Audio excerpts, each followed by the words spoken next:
热乎的胡辣汤，刚出锅的胡辣汤，1块钱1碗的胡辣汤。父母走后，只给我留下了这个胡辣汤店。可我没想到，第一位客人竟然是他。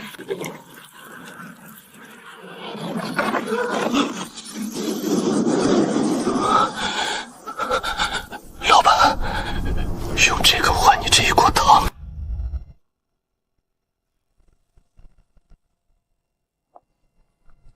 这什么鬼啊？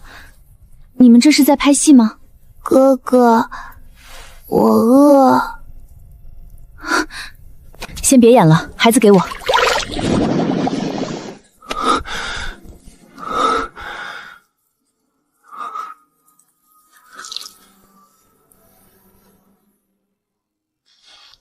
这东西能扫码吗？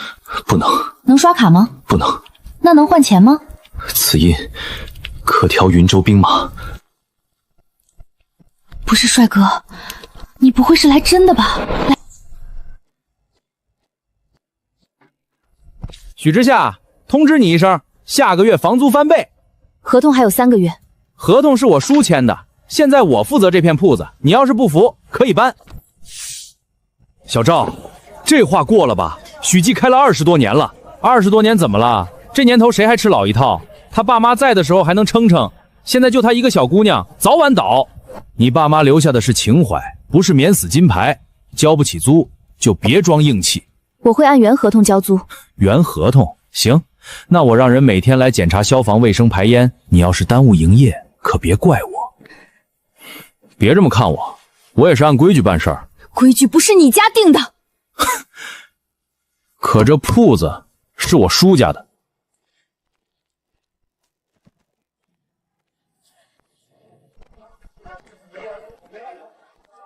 之夏，好久不见。吃什么？明远，你以前真能忍，这味儿也太冲了。他从前就这样，毕业后不肯留城里，非要回来守这个胡辣汤店。我当时就说没前途。你当时说的是让我卖店，拿钱给你创业。都是过去的事了，你怎么还这么斤斤计较？许小姐，人还是要往前看。你看明远现在和我爸公司合作，马上就要开新项目了。你呢，还在这里端碗。端碗不丢人。端碗当然不丢人，可端一辈子碗还嘴硬，就挺可怜的。来2碗汤，多的不用找了，就当照顾你生意。本店扫码点单，不收施扯。哎呀，不好意思啊，你不会让我赔吧？之夏，微微不是故意的，你别这么小气。擦干净。你让我擦桌子，你弄脏的。许之夏，你别给脸不要脸。他现在也就剩这点脾气了，店都快保不住了，还摆老板架子。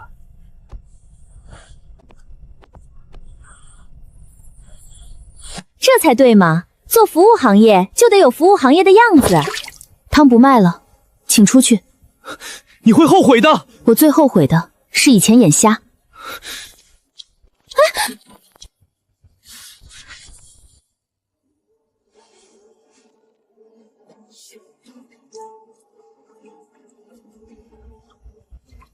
爸妈，我今天有点怂，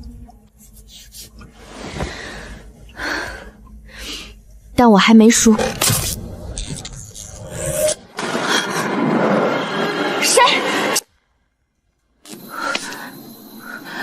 谁在后面？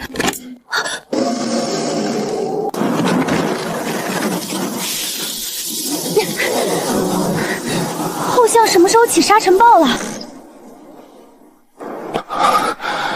你们这是在拍戏吗？姑娘，若有热汤，景恒愿以身上之物相换。景恒，哥哥，我饿。等着。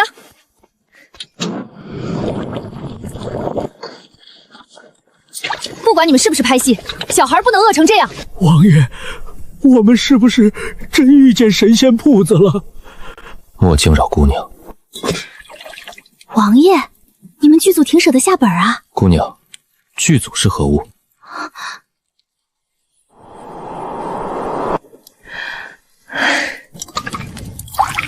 先给孩子喝，小心烫。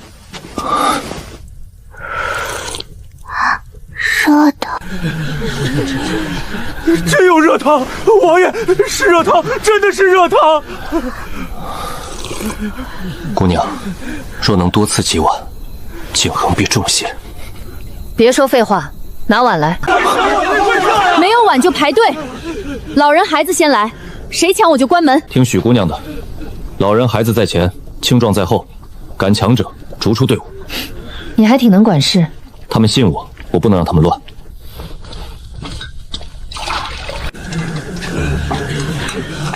这个叫油馍头，泡汤里吃。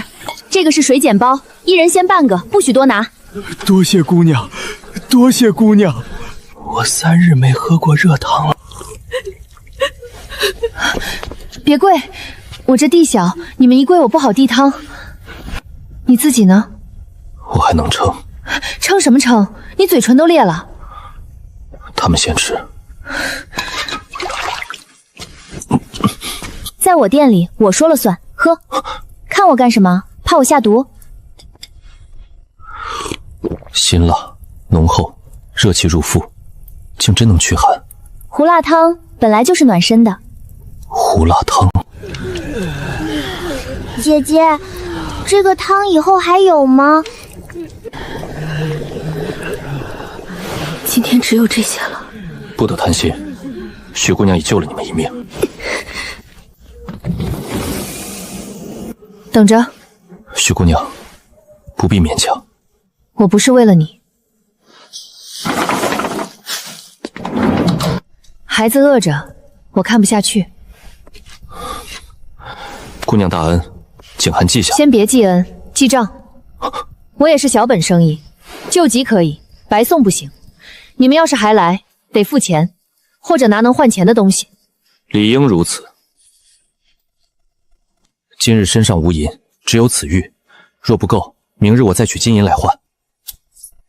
这不会是道具吧？道具？算了，你也听不懂。你们到底从哪儿来的？大圣，云州。没听过。此地又是何处？江城，许记胡辣汤。江城，我亦未曾听过。一个现代小老板，一个古代落魄王爷，都意识到事情不对。你那边是什么年头？大圣承安17年。我这边2026年。许姑娘，门快关了。若天不绝我等，明夜此时景恒再来。许姑娘若愿交易，我必带足金银。等等，你们那边还有多少人？今日随我至此者327人，云州城外还有上千灾民。上千？是。许姑娘，今日这一锅汤救的是命，景恒不敢忘。我用一锅胡辣汤救了一个王爷，还倒贴了明天的早餐。希望你值钱，不然我真要破产了。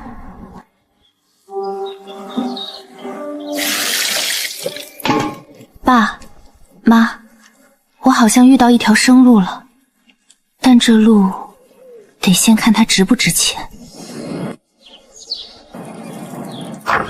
之夏，今天咋回事？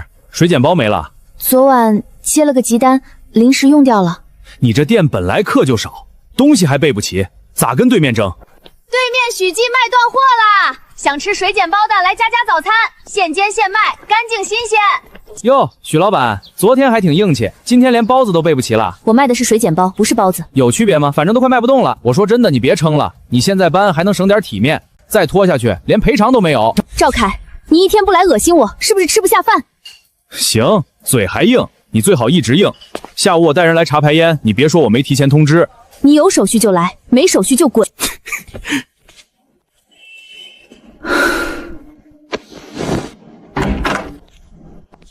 看首饰，我想鉴定一块玉，鉴定费300起，真假都不退。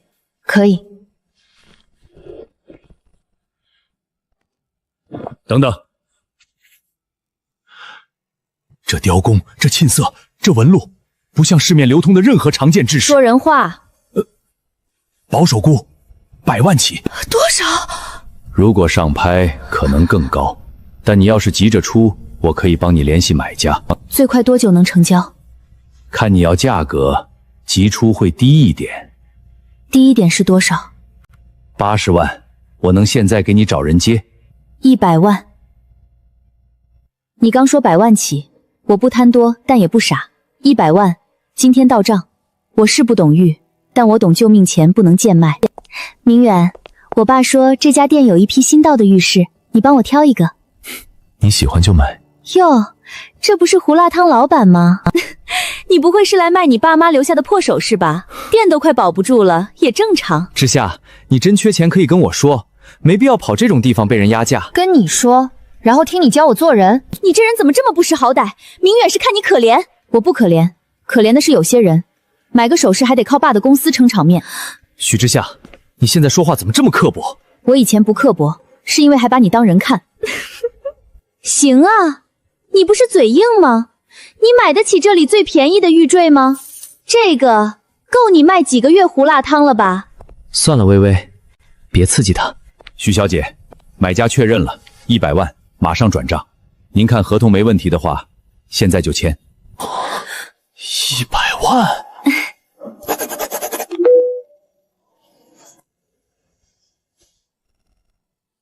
？3万8，挺便宜的，适合你。你哪来的这种玉？跟你有关系。之夏，我们以前毕竟……以前你让我卖店给你创业，现在我卖一块玉都比你整个人值钱。你得意什么？100万而已，迟早花完。放心，我不会像你们一样只会花别人的钱。许小姐，许记这家铺子位置好，但面积不大。赵先生开价88万，您确定全款？之夏呀，你要不再考虑考虑？你爸妈当年租这个铺子是老关系，我也不是非要卖。赵叔，您对我爸妈有情分，我记着。但现在不是您一个人管铺子，有人天天拿租金逼我，我怕哪天真被逼走。哼，你装什么？88万，你拿得出来？刷卡。付款成功。不可能！你昨天还穷得连房租都交不起。昨天是昨天，今天是今天。你钱哪儿来的？卖汤赚的。你糊弄鬼呢？你不信可以去报官，说我靠胡辣汤暴富，你看看人家管不管？闭嘴！合同都签了，以后这铺子就是之夏的，你少去闹。说孟老板那边都谈好了。谁让你背着我谈的？赵凯，以后你再来许记，只有2种身份：顾客或者闲杂人等。顾客欢迎，闲杂人等报警。赵哥，你不是说这铺子很快能腾出来吗？我新招牌都设计好了。出了点意外。之夏妹妹，你要是真撑不住，可以把配方卖给我，我给你留个岗位，来我店里熬汤也行。以后许记不用交租了。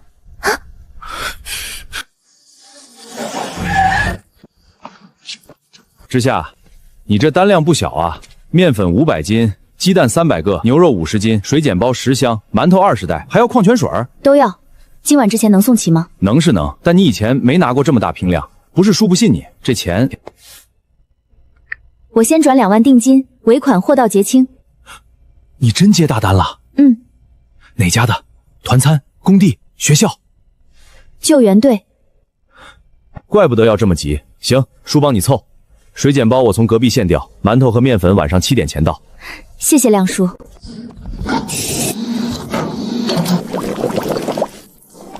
胡椒、牛肉、面筋、木耳、黄花菜，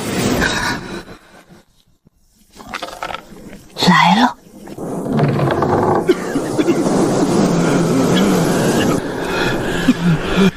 许姑娘，带钱了吗？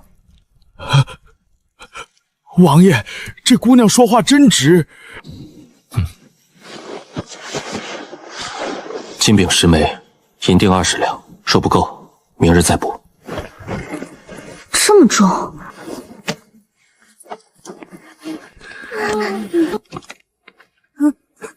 你又不喝，孩子更急。我今天买了20箱，不差你这一瓶。此水无浊味。废话，现代瓶装水。神水？别神不神的，2块钱一瓶。2块钱是何物？你们不用懂，拿金子换就行。好，领过的到左侧休息，未领的按户排队，重复领者明日减半。姑娘，你这一锅汤够救几10条命。别夸，夸我也不嫁。你笑什么？许老板很实在。我不实在就破产了。这是今日清单：胡辣汤2大锅，馒头20袋，水碱包10箱，鸡蛋300个，矿泉水20箱。后面如果你要1000人3日口粮，不能只要熟食，得要米面和锅。我不识此字。忘了，这个是锅，这个是面粉，这个是水，这个是盐。你那边有人会做饭吧？会，在民里有厨娘，有厨子，也有磨坊的人。那就好。明天开始，我不光卖热汤，我卖原料，你们自己煮，能省钱，也能养更多人。许老板为何愿意教我们？因为你们人多，我一个人熬不过来。只是如此。还有，我不想看孩子饿死在我门口。云州灾民，记许老板此恩。别光记恩，记得付尾款。一定。今天这些够你们撑多久？省着用，300余人可撑2日。但云州城外仍有人赶来。也就是说，明天你还要更多。是。多少？至少1000人。1000人不是小数。你要热汤、馒头、水，还是要米面粮油？许老板以为何者更妥？就去用热汤，活命用粮，长久要种子和工具。姑娘还懂治灾？不懂，但我懂开店。一直吃别人做好的，成本最高，自己会做才不挨饿。自己会做才不挨饿。明天我给你准备米面、盐、锅桶，还有一批胡辣汤干料，你让人学着煮。需要多少金银？我先拿你今天给的去验，验完再定价。你放心，我不会黑你。我信许老板。别信太早，我是商人。可你先救人，再谈价。那是因为昨天我还不知道你这么能吃。明夜，我带更多金银来。许老板若愿，云州愿与许记长期交易。长期可以，但我也有条件。请说。第一，不许抢；第二，不许逼我白送；第三，你那边领粮必须有秩序，老人孩子优先；第四，你自己也得吃，别下次来我客户没了。好，我记住了。明天先验金，再进货。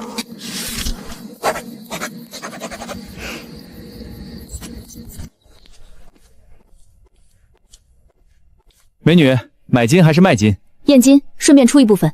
普通黄金去隔壁金店就行，我们这儿收老物件，价格不一定合适。你先看。老板，您出来一下。别碰。这压印，这层色，姑娘，你这东西哪儿来的？祖上传的。祖上传这么多？我家祖上比较努力。真金，银锭也是真的，而且制式少见，有收藏价值。你要是只按金银价卖，亏；要是按古物卖，价格能上去。我急用钱，出2枚金饼，5枚银锭，今天到账。2枚金饼，我给你160万，银锭5枚20万，总共180万。200万。你刚说有收藏价值，说明不是普通金价。200万，今天成交，以后有东西我还找你。小姑娘挺会谈。我卖胡辣汤的，小本生意，不会谈早亏死了。呵呵，成，200万。剩下的真不出？不急。姑娘，方便留个联系方式吗？你这种货我长期收。可以，但别问来源。懂规矩。亮叔，我要加单。还加？你昨天那批不够。不够。米2吨，面2吨，盐200斤，食用油50桶，大锅10口，水桶100个，馒头、烙饼、速冻水煎包继续要。之夏，你这是要开救济站啊？之夏，你这店真装不下了。后厨先放，库房我再想办法。老板，这些东西今天全要搬进去。对，辛苦大家，搬完我加钱。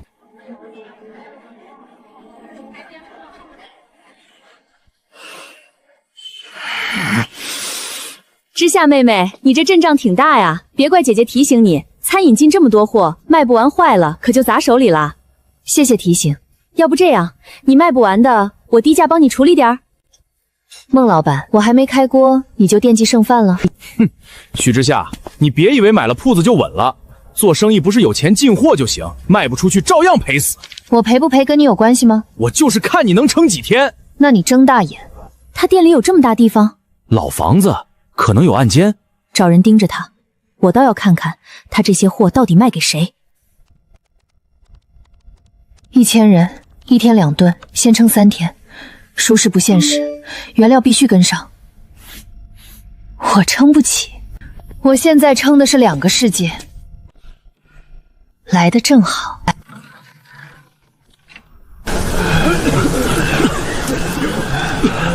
许老板，你带车了？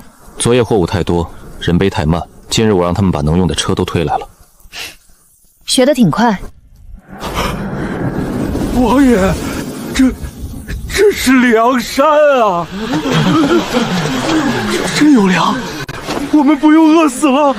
肃静，按户登记，按人分配，谁敢乱抢，今日无粮。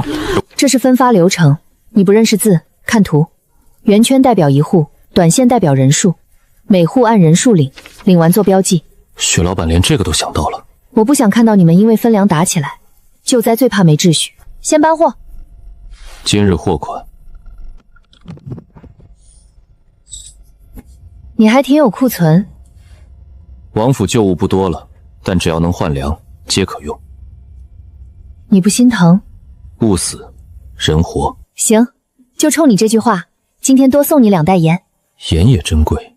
你们灾荒缺盐，没力气，容易出事，别省。我记下。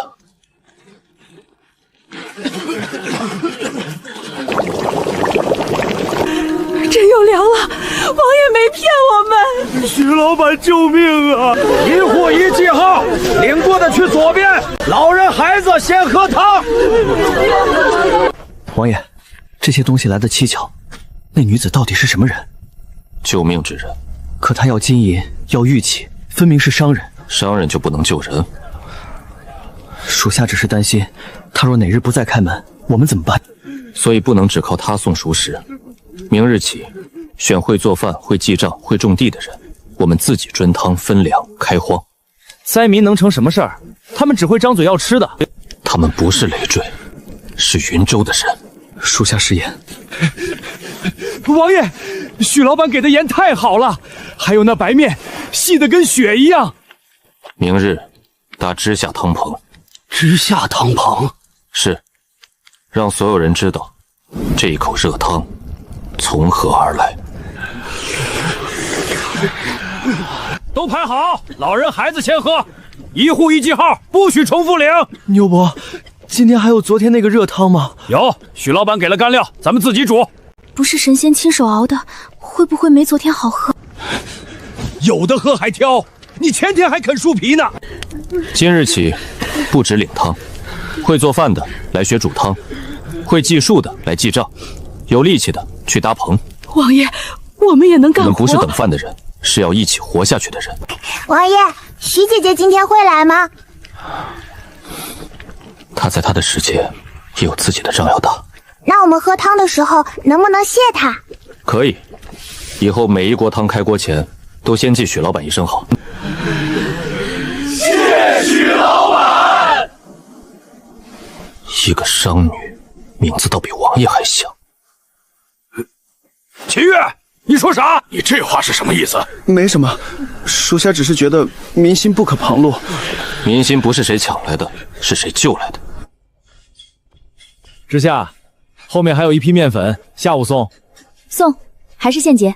行，你这客户真稳定啊。目前看还挺能吃。老板，你家这个胡辣汤真比对面香。那是许记20多年老汤方，不是网红滤镜熬出来的。老板，能不能打包10份，我带回公司？可以，扫码下单，3分钟。这么快？我熬汤救命的，出餐慢了不行。啥？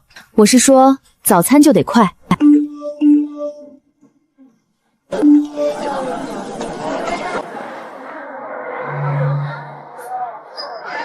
昨天还断货，今天就爆单，他哪儿来的货？我让人盯了，昨晚没看见大客户来拉货。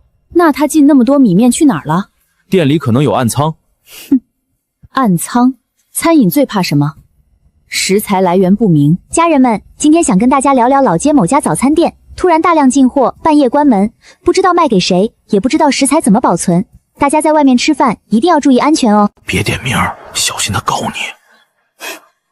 我又没说他名字。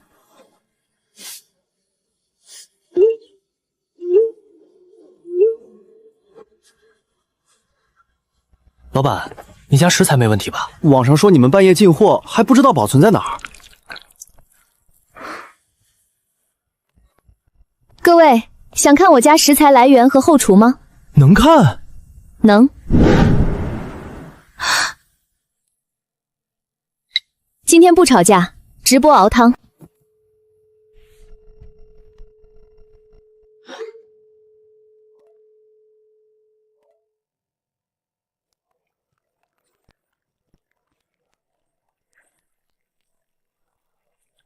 许记我喝了10几年，他爸妈在的时候就这么做。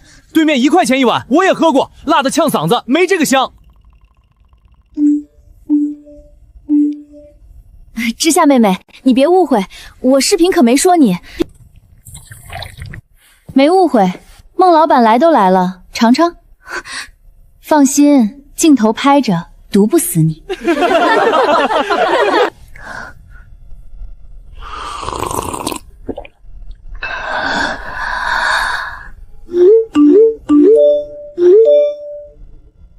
还行，还行就好。以后想学交学费，别学造谣。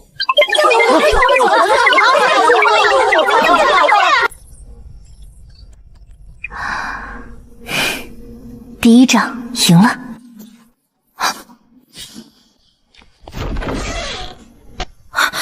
你受伤了？小伤。小伤？你流什么血？沈万仓盯上汤棚了。近日有人来抢粮，被我拦下。谁是沈万仓？云州最大的粮商，他囤粮抬价，逼灾民卖儿卖女换米。他想抢我的粮，也是抢灾民的命。伤先处理，粮我继续给。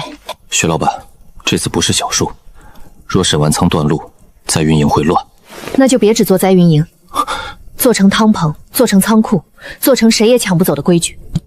规矩？明天开始，领粮实名登记，按户分发，老人孩子优先，青壮必须干活换粮。想吃饱，就一起把活路建起来。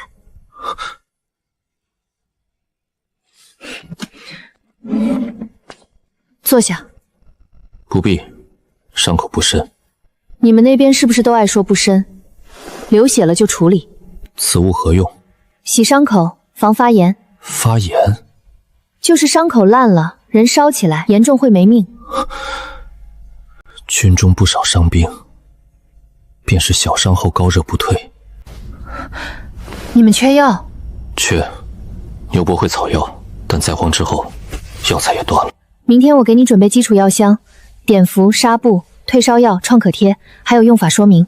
又要花你许多银钱，你付得起就行。薛老板每次开口都想伤人，本来就是。可每次做的事都不像只为赚钱。疼就对了，少说漂亮话。听着，明天开始你那边必须按规矩来。第一，按户登记；第二，老人孩子优先；第三，青壮必须干活，挖井搭棚搬粮猪汤不能攒领；第四，谁抢粮永远取消资格。若有人说我苛待灾民呢？你不是苛待，是救命。灾荒里最怕一锅乱粥，今天抢一袋米，明天就能为一口汤打死人。你没经历过灾荒，却看得明白。我开店也一样，没规矩，客人能把队插烂，后厨能把账做死。你照着画，不会锁简体字就用你们的字重新抄一份。王爷，笔不是刀，别这么用力。知道了。你手下都喊你王爷，我又不聋，我不在乎你是不是王爷，我只看你付不付账，守不守规矩。那若我守呢？那你就是我的长期大客户。哼，只是客户。目前是。一户报几口人，青壮去右边登记干活，老人孩子去左边领汤。王爷，昨日还领电，今日怎么要干活？王爷这是怕粮不够，想让你们出力换命。昨日白领是因为你们快死了，今日干活是因为你们要活下去。许老板说，吃一顿是救急，自己能煮能种能建棚才是生路。你们若只想等人施舍，3日后还会饿；若肯动手，3日后我们就有自己的灶、自己的棚、自己的粮仓。女人也能登记吗？会煮汤的、会缝衣的、会照看孩子的、会计数的都算。老头子没力气，还能做啥？你们看着孩子，别让娃乱跑，就是活。我会搭棚，我去干活。我以前是磨坊的，我会磨面，我会做饼。王爷，您这是让那商女替您定规矩。规矩能救人，便不问出自谁口。可民心都念着许老板，他们念他是应该的。秦月，你若觉得丢脸，就去多挖一口井，让百姓也念你。属下领命。亮叔，再加1批，里面照旧。另外，我要基础药箱、纱布碘伏、退烧药、冲可天，正规渠道，别乱拿货。你这救援队还受伤了？缺得厉害。行，我找药店朋友问问，但药不能乱买，你得按规定来。我知道，能买多少买多少，不能违规。之夏，我们聊聊。这不是昨天珠宝店那个男的？前男友吧，看着不太行。点单排队。我是来关心你，你突然有这么多钱，又进这么多货，很容易被人盯上。你一个人守店，不安全。所以呢？我可以帮你，财务、扩店、合作我都懂，你别被眼前一点钱冲昏头。下一位，许之夏，我是为你好。为我好？当年让我卖店给你创业，也是为我好。那时候年轻。昨天带人来羞辱我，也是年轻。你非要把话说这么难听，你非要把脸伸过来，我不打不礼貌。你背后是不是有人？昨天那颗夜明珠也是那个人给你的吧？之夏，小心点，来路不明的钱不好拿。给我的？门口垃圾桶满了，帮我扔一下。你不是想帮忙吗？你别后悔。这句话你昨天说过了，换一句。徐老板，你看这样可行？你执行力挺强。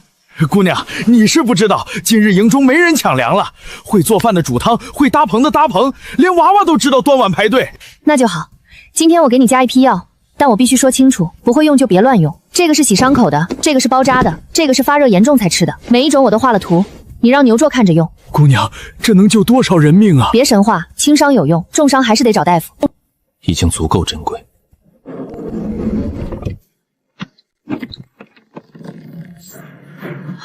这又是什么？云州网印。你疯了！这玩意儿能随便给人？不是卖给你。那你给我干什么？为信，往后云州与许记交易，皆以此印为凭。若我失信，王印在你手中，你便可关门。我拿着你们王印有什么用？我又不能去你们朝廷告你。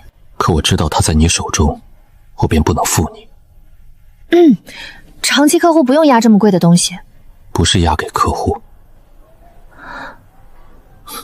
是托给许老板。行，我暂存，丢了不赔。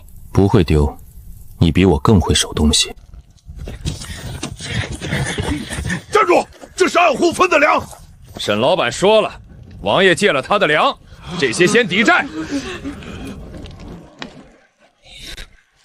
先别动手，沈老板势大，势大就能抢救命粮。王爷，沈老板说你忽然有这么多粮，来路不明，他愿意帮你保管，免得灾民争抢。我的粮许老板给的，我的规矩灾民认的，轮不到沈万仓保管。王爷真要为了一个卖汤的商女得罪沈老板？他卖的是汤，救的是命。沈万仓囤的是粮，要的是命。你回去告诉他，知下汤棚的粮谁抢，谁就是与云州灾民为敌。这是孩子的粮，谁也不许抢。王爷说干活领粮，我们认。沈家凭什么抢？王爷，你会后悔的。这句话，今日也有很多人对许老板说过，但他没后悔，我也不会。从今晚起，粮仓3班轮守，汤棚不灭，规矩不乱。是。知夏，今天这队排的比你爸妈在的时候还长。那您多吃2碗，帮我把场面撑住。撑，必须撑。对面昨天还说你家不干净，今天他家门口都没人了。他不就是会熬个胡辣汤吗？有什么了不起？你不是也会？他能直播，你也直播。直播有用，他现在靠的是老顾客情怀。那就打掉他这个情怀，你去做同款，价格比他低1半，再找人说许记就是卖贵了。对啊，他1碗12，我卖6块。他说老汤，我就说年轻人不吃老一套。孟老板，胡辣汤不是奶茶，加点料包就能骗嘴。你低价卖，亏的是食材；偷工赏料，亏的是口碑。亮叔，你现在是许之下的人，当然帮他说话。我帮理，不帮人。孟老板想卖6块就卖，市场又不是我家的。你倒挺大方，卖吃的最怕不是别人便宜，那怕什么？怕自己心黑，锅里空，嘴上满。别跟他斗嘴，晚上我找人拍他后厨，他肯定藏了什么。药箱和净水桶都备好了，下午送。再加铁锅、手推车、麻袋、种子。你这个救援队规模越来越大了啊！是啊，越来越大了。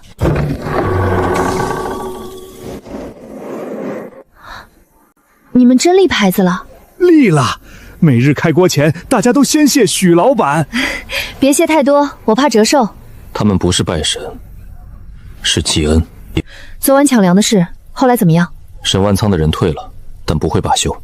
他断了附近2条商路，还放话，谁给汤棚送柴送水，就是跟沈家作对。所以你们缺的不只是粮，是水、柴锅、运输，还有秩序。是。我给你列了新方案：第一，汤棚分3组，主汤组、搬运组、守粮组；第二，单独建水队，谁会找水、挖井、打桶都登记；第三，别让所有人都挤在一个地方，容易乱，也容易被人一锅端。姑娘，这法子比我们营里的军令还细。我开店的，后厨、前厅、采购、收银本来就得分工。你这分工可就1成。先别夸，东西还没到。我今天准备了净水桶、铁锅、手吞车、种子，还有基础药箱，钱照算。王府剩下能换的，我都带来了。你王府快被我换空了吧？若人能活，空了也值。我能过去了。许老板要亲临云州，你愿意来看一眼吗？1刻钟是15分钟吧？我不知15分钟是多久。那就别废话，带路。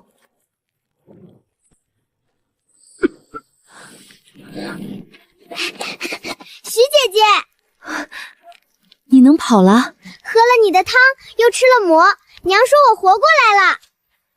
这个给你，我们没有金子，我只有花。许老板，那晚若不是你，我闺女就没了。别跪，真的别跪，我这人不经拜。你看见了，你的汤不是卖掉了，那是什么？是命。萧景恒，我在。以后别只买熟食了，我要给你们建一个能自己活下去的地方。汤棚只是开始，你得有水井、粮仓、灶房、棚屋、菜地，再被沈万鹏断路，你们也不能倒。我听你的。不是听我的，是听能活下去的办法。都慢着！王爷的粮什么时候要听一个外来女子分派？可许老板说按户分，大家都没饿着。他收金银玉器，当然让你们觉得他好。你们有没有想过，他拿走的是王法财物，是云州的根基。说的挺响，来继续。许老板，我只是担心王爷被你牵着走。你担心他，还是担心大家以后不听你煽动？这是我给你们的物资成本，米、面、油、盐、锅桶、药，每一样都记了。你们王爷给的金银玉器，我也记了，交易明明白白。灾民看不懂你的字，没关系，你们只需要知道一件事：今天的粮不是白来的，是你们王爷拿东西换的。以后想一直有粮，就不能靠跪着等，要靠干活、登记、守规矩。许老板，我们愿意干活。我能看孩子，我能守夜。你说我拿走云州根基，错了。真正的根基不是王府库里的玉，是这些还肯活、肯干、肯守规矩的人。秦月，许老板说的就是我的意思。王爷，您真要让一个商女插手云州事务？他就云州人，便有资格说云州事。我认许老板的规矩，谁不认别喝直下汤。这个人不稳。我知道，知道还留。现在缺人，但我会防。防人不能只靠眼睛，要靠账。以后每一代粮出都记。人会撒谎，账不会。受教了。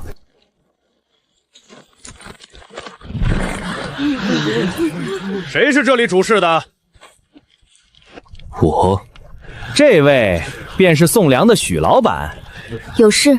我家老爷沈万仓愿出3倍价钱买断许老板手里的粮和汤料，你往后不必给这些灾民送，直接卖给沈家，省事儿也赚钱。许老板不会答应吧？哼，生意人嘛，奖励3倍价，谁会跟钱过不去？你出3倍，是想低价买命，高价卖肾？姑娘，说话别太难听。灾荒年，粮归有本事的人管，才不至于乱。错，粮归想让人活的人管，才不会乱。所以你不卖？卖。许老板果然识时务。1碗胡辣汤10万两黄金，你先买1碗。你拿我寻开心呢？不是你说3倍价吗？我今天心情好，给你友情价10万两，买不买？你会后悔的。这句话我最近听腻了，你回去告诉沈万仓，支下汤棚的粮他买不断，也抢不走。也告诉他，若再敢伸手，我便剁他的爪子。许老板！我该回去了。我送你。今日让你见笑了。笑什么？你这边比我那边刺激多了。怕吗？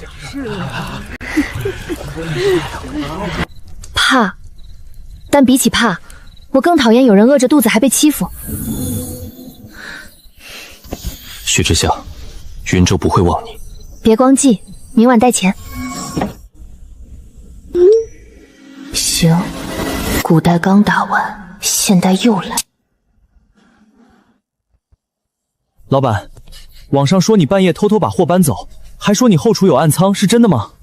我确实半夜干活，早餐店不半夜干活，早上卖空气。就是熬胡辣汤不得凌晨起。可视频里说你进货量不正常，还说你突然暴富。家人们，我不是针对谁，只是提醒大家吃饭要看清楚。一个小店突然大额进货，半夜关门，老板又莫名有钱买铺子，这里面是不是有猫腻？他说的也不是没道理，许记以前确实没这么大单量。各位想看证据吗？什么证据？采购单、转账记录、食材检测、后厨监控，今天熬汤全过程。孟老板开直播讲故事，我开直播讲证据。这是亮叔供货的米面油盐，这是正规药店开的基础应急用品票据，这是今天的牛肉、木耳、面筋采购记录。真贴啊！这姐太刚了。对面说暗仓，他直接开后厨。有人说我家进货量不正常，对，我最近接了大单，做应急热食包和干料包。客户信息我不方便公开，但我可以公开3件事：第一，所有食材正规采购；第二，现代店内售卖和外部大单分区制作，不混用隔夜料；第三，谁觉得我家汤有问题，现场来喝，现场看锅，现场看单。我喝了10几年，我这张嘴就是检测报告。老爷子了，地址在哪儿？他怎么反应这么快？他以为贴几张单子就没事了。老板，你这汤怎么这么稀？里面就几根面筋。我刚才看到后厨直接往锅里倒料包，这也叫老汤？新品试营业，口味还在调整。你不是说比许记正宗吗？他刚直播说别人食材不明，自己这锅看着也不咋样啊。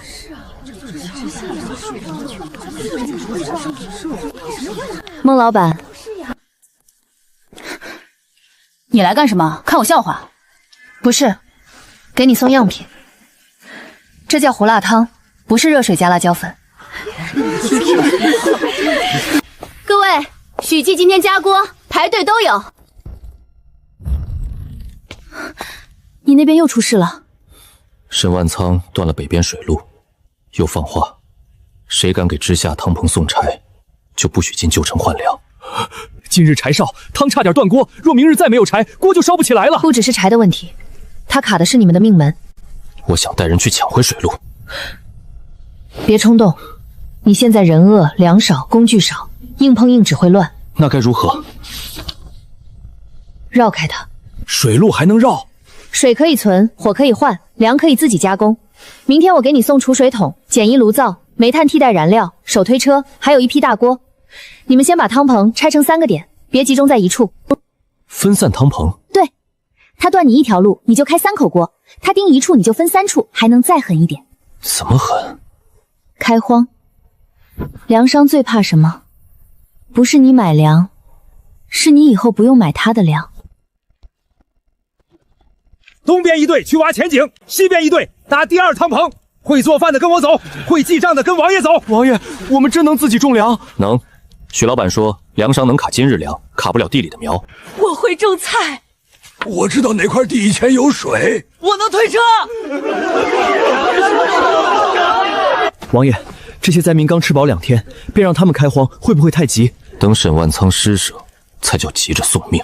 可许老板送来的东西来得太巧，属下担心他另有所图。他图什么？图金银，他可以卖给沈万仓3倍价；图名声，他不必躲在门后。他要的是交易清楚，灾民活着。知夏汤棚开锅了！许知夏，你又替云州赢了一夜。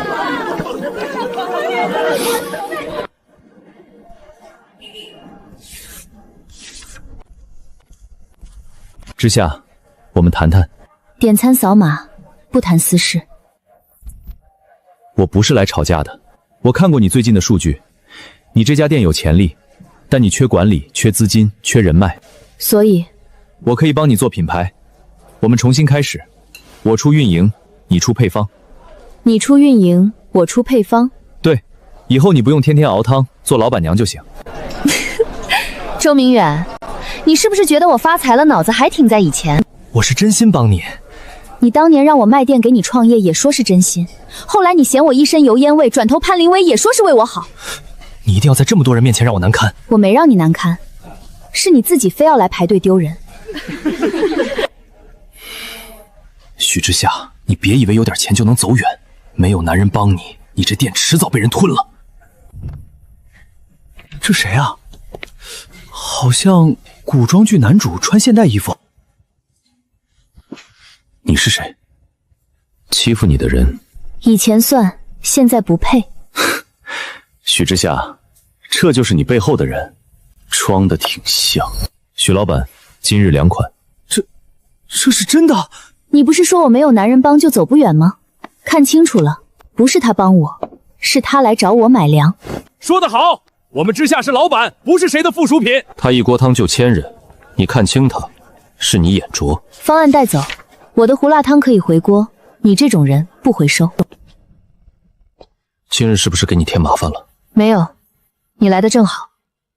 那人曾伤过你？不重要，他现在连反派都算不上，只算背景音。许老板说话总能让人清醒。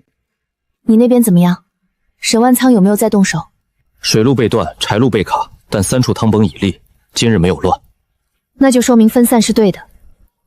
可秦月近来不稳。那个老挑刺的？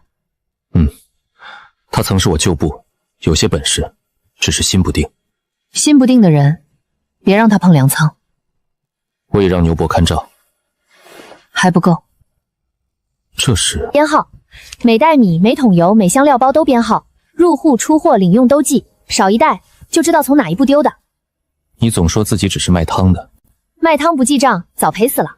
若你在云州能管1城粮仓，我不去抢你饭碗，我管我的店，你管你的城。若有一日，那城也想请你管呢。先把眼前这批货管好，王爷别画大饼。不是画饼，那是什么？是我想给你的交代。干活，别说话。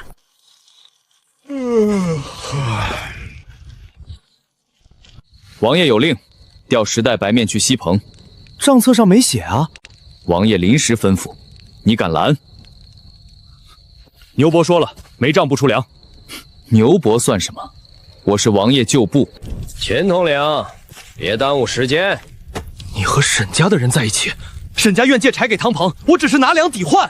许老板说过，粮不能私出。她一个外界商女，凭什么管云州粮？住手！秦月，你要调哪10袋白面？我是为了换柴。你要调的10袋白面编号是多少？入库何时？出库给谁？谁签字？王爷，这10袋是今日许老板刚送来的，编号都在册，根本没分到西棚。拿下！王爷，我只是想给大家换柴。换柴？我儿子守了1天粮，吃的就是这袋面，你拿去给沈家，我们吃什么？王爷，他不是换柴，他是偷命。我给过你机会。王爷饶命！从今日起，逐出知下汤棚，不得领粮，不得入仓，不得进灶。你为了一个女人弃旧部？我为守规矩弃叛徒。许老板这账救了粮仓啊！你这汤喝完拉肚子，怎么回事？你昨天还说许记不干净，结果你自己后厨一股酸味。别乱说，我们只是新员工操作失误。有人投诉你店食材保存不规范，请配合检查。许老板，对面被查了。哦，你不去看看热闹？没空，下一锅汤要开了。许之夏，是不是你举报我？不是。你少装，肯定是你。我今天忙着接单，没空举报你。不过顾客有嘴，市场有眼，你自己锅里什么样，别往我身上扣。孟佳佳，你店里部分食材无标签，保存不规范，先暂停相关品类售卖。造谣别人，自己先翻车，以后还是喝许记，至少敢公开后厨。我说什么来着？不稳的人别碰粮仓。你给的编号救了我们，不是编号救了你们，是你们肯按规矩执行。许老板，秦月一走，大家反倒更齐心了。3处汤棚都说，往后谁坏规矩，谁就是跟所有人过不去。很好，规矩立住了，下一步就能建新村。新村？汤棚不能永远是棚，你们要固定水源，固定粮仓，固定灶房，固定住处，先建一个小聚落，再慢慢扩。这像城？现在还不是城，只是活下去的架子。若有一日真成了城呢？那就叫知下城呗。我开玩笑的。我当真了。我也觉得好，知下城一听就有热汤喝。你们取名能不能慎重点儿？云州人记得第一口热汤从何而来，这很慎重。先别急着给我立成名，明天我给你们送防雨布、手推车、工具、种子，能不能成看你们自己。许之夏，若此城建成，我想让你亲眼看见。那你就好好建，别让我这投资打水漂。遵命，许老板。王爷，北井被沈家人堵了，他们说那口井是沈家祖地的水，谁敢打水就按偷水论。王爷，柴队也被拦了，沈家说谁卖柴给我们，以后别想进旧城买粮。没水没柴，汤棚还怎么开？沈万仓这是要逼死我们啊！王爷，我家老爷说了，只要你交出许老板的供粮渠道，水路柴路都好谈。告诉沈万仓，做梦！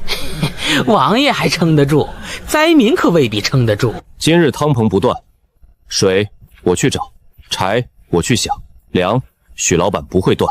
哼，她不过一个商女，她能救你一日，还能救你一世？她不必救我一世，她已经教会我们怎么自己活下去。他不敢直接抢了，就开始卡基础资源。许老板这次咋办？没水没柴，锅都烧不起来。那就不用他的水，不用他的柴。你有办法？储水桶200个，简易滤水桶50套，压水泵10台，手推车20辆，煤炉30个，蜂窝煤先来3000块，防雨布、绳子、铁锹、锄头、种子、基础药箱全上。蜂窝煤是啥？能烧火的，别问，按我画的图用，别乱烧，注意通风。这些要花很多钱，是很多。那我现在能动的钱，基本都要压进去。不可，风险太大。你以为我只是在帮你？知夏汤棚要是倒了，沈万仓赢，你们饿死，我前面的投入全废。可你们要是撑过去，云州以后就是我最大的长期客户。许老板这是做大生意。对，救命的大生意。这次不只是送物资，你回去立刻迁营，找水源，分区建棚，汤棚、粮仓、住棚、药棚分开，别让沈万仓一招卡死你。若成，这便不是在军营了，是新村。再往后才是城。知夏啊，听说你上新闻了？哎呦，我们家终于出息了。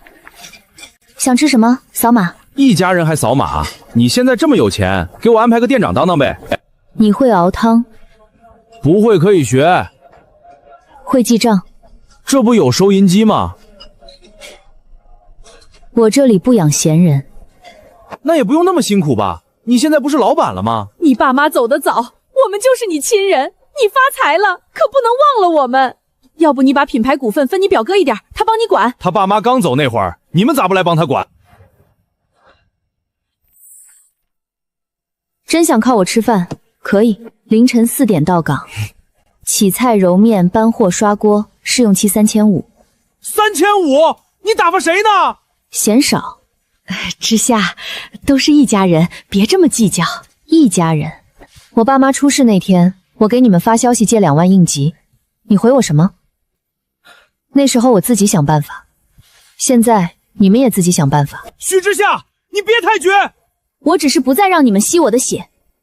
现在排队点餐，不吃出去。东边水桶满了，西边粮仓搭起来了，妇人们在学做干料汤。王爷，压水泵真能出水！有水了！有水了！啊，怎么可能？从今日起，此处不再是逃荒营，这里建新村，有粮仓，有汤棚，有水井，有药棚。王爷，那我们以后不用回旧城了？不回。那沈家再断路呢？他断1条，我们开3条；他断柴，我们换炉；他断水，我们自己取水；他断粮，我们自己种。建新村！建新村！王爷，沈家这回真急了。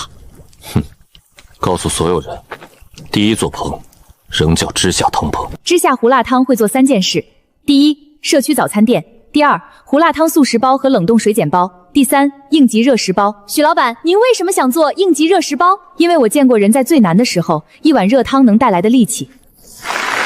许小姐，我们愿意投3000万，但要控股。谢谢，不接受控股。年轻人不要太理想化，没有资本你走不远。我欢迎合作，不欢迎吞并。结果，知夏，我可以帮你谈，你不懂资本，很容易吃亏。你又来了，许小姐，以前有误会，我们家也想投一点，大家双赢，你们投不起。许知夏，别把话说死。你们当初说我一身油烟味，说我手破店没前途，现在闻到钱味了，又觉得胡辣汤香了。不好意思，我这锅汤凉了可以回锅，人凉了不回收。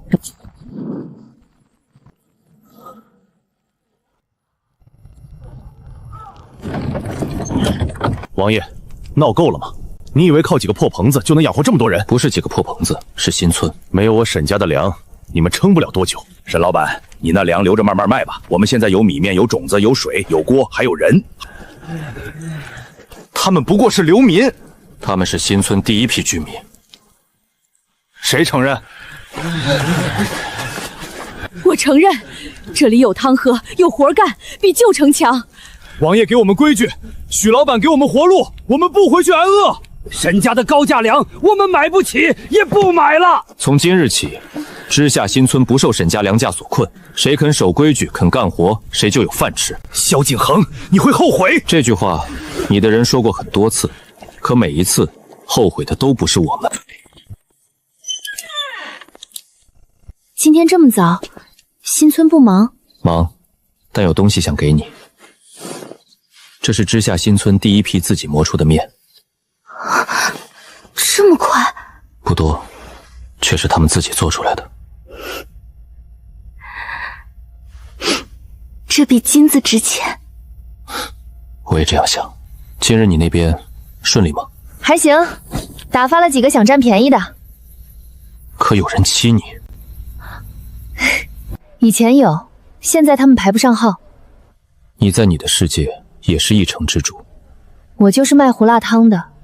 一锅汤能救一城，卖汤为何不能是城主？萧景航，你最近嘴越来越甜了。不是甜，是实话。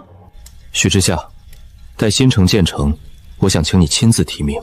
我字不好看，你的名字便很好看。行了，回去干活。城还没建成呢，别在这儿偷懒。遵命，许老板。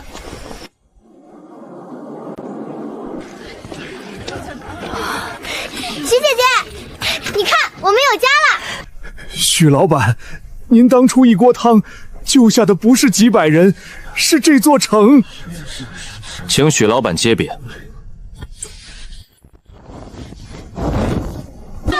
谢许老板，谢许老板。不是说叫知夏新村吗？新村会长大，恩情也会。我当初只是怕那个孩子饿死，所以你值得。他不是神明，他是许之夏，是知夏城的恩人，也是我心悦之人。王爷，你这算不算先斩后奏？若你不愿，我便改口。晚了，全城都听见了。老板，汤好了没？好了。他们说我一身油烟味，守着破店没前途。后来我这一锅汤暖了2个人人间。